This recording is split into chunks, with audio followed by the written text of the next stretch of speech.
Hello everyone, welcome to the channel. In this video guys, I'm going to guide you how you can install the Google Chrome on Windows 11. So Microsoft as default comes with Windows 11 or 10. You just need to go here and type there download Chrome and just go to first link and you should be able to see the download Chrome option here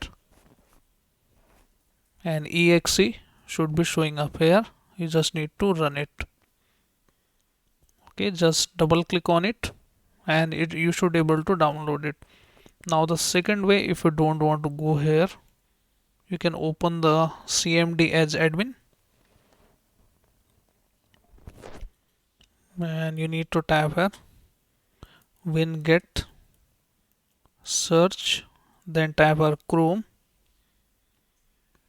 Okay, and yeah, why now we need this Chrome download, so you need to copy this ID, Control C, and on the search you need to type here winget install and then the paste the value here, this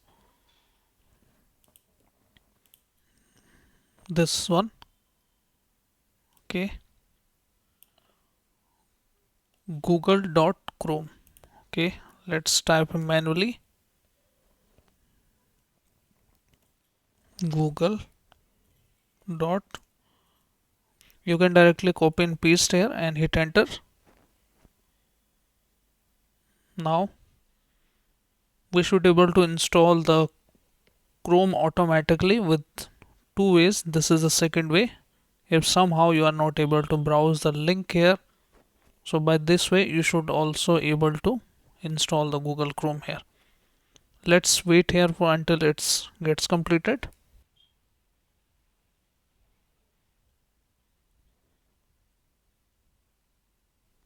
Now it's downloaded. Let me show you here. You can see. So this is how guys you can install the Google Chrome with two ways. So I hope this video is really helpful for you and you have learned a new steps to download it. So thank you. Thanks for watching.